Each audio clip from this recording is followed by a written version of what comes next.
Hello, I'm Malika and welcome to Cooking with Gin. Today I'm going to show you how to make this. This is a ginger and apricot chutney, and of course it's made with gin. But the gin I'm using today is juniper green, which is 100% organic. So make this and you're doing your little bit for the planet. Let's talk through the ingredients to make our chutney. So over here I have one chopped onion and a chopped clove of garlic. I have 50 grams of sultanas. I have 1 teaspoon of chopped fresh grated ginger. I have 175 grams of chopped dried apricots. I have 75 grams of light soft brown sugar.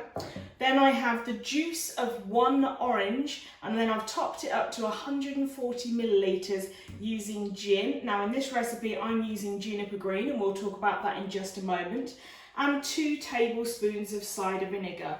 You'll also need a little bit of olive oil just to fry off our onion and our garlic. And the other thing to be aware of is you can make this as boozy as you want. I've used 1 orange and then topped it up to 140 millilitres. So I've got quite a lot of gin in there, which means I will definitely taste it coming through in the chutney, which is the whole point of cooking with gin.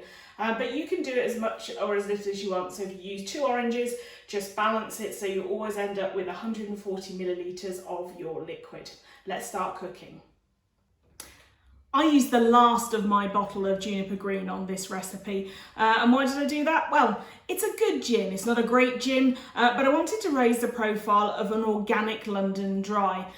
This is around £20 a bottle if you can get hold of it. So it's not an expensive gin. So if you're looking for something to have in the cupboard that's a good base for gin and tonic, then why not make it juniper green? I mean, it's good enough for the Prince of Wales because this has his insignia on it, which shows that this is his gin of choice. It has 4 botanicals in it, so nothing overpowering. It's juniper, obviously, it's a gin. It also has coriander, angelica, and something called savoury in it, which some gins are having in these days. It was quite a herbaceous herb that the Romans used, very similar to the way that we use mint today. So other than that, it's organic, it's certified by the Soil Association, and it's produced at the Thames Distillery at Clapham in London, who've been producing drinks for over 300 years, so they've got to know something and get it right. So why not add juniper green? I will put links in the comments if you want to grab yourself a bottle. That lovely sound is onions sweating in olive oil with garlic on a low heat. Now all you need to do is make sure that you don't have your pan too hot. You do not want to burn the garlic, otherwise that's just going to taint your chutney. Just move them occasionally, and you want them to go translucent, so not brown and dark. You don't want that caramelisation, but what you do want is a nice soft bite to your onion in your chutney. So I'm just going to keep an eye on that, and I'll be back in just a moment. Now our onions are nicely softened. There's a tiny bit of colour on them, but I'm not too worried about that. Now I'm going to be adding the apricots, so they go in, the sultanas, so our dried fruits in, that lovely ginger, and then our liquid, so that's our gin and our orange juice. Nice sound. Slight deglazing of the pan there, so that was all of those flavours in there. It's beautiful, it's really gingery already, and I've got some orange coming through there as well. So of course we're making a chutney, we're going to have to add some acid to it, so this is our vinegar. There we go. I'm just going to add our tablespoons of our vinegar in, and then I'm just going to leave that to bubble for 10 to 15 minutes until the liquid has soaked up and the fruit has softened.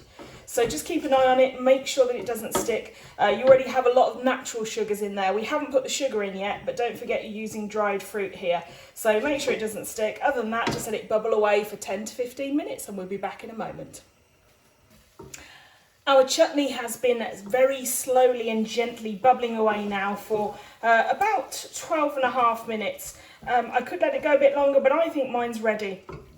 And I'm just going to show you those lovely colours. It's all lovely and soft, and what was bullets of dried apricot is now soft and unctuous. So the next bit, very simply, we're going to add our sugar, and we're going to turn up the heat, and we're going to caramelise that for 2 minutes, and then we should have our chutney.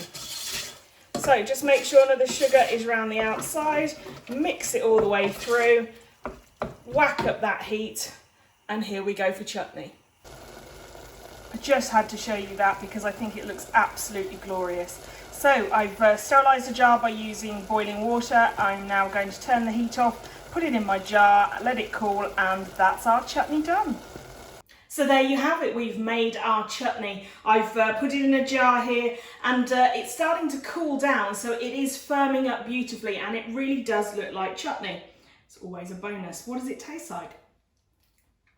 Oh, it's absolutely gorgeous. It's sweet. There's a slight heat there from the ginger. I can certainly taste the gin coming through, which is the point, obviously. If you like your ginger a little bit more spicy, you could always try using an oriental ginger, or if you like a little bit more heat, add some chili flakes at the end there with the sugar.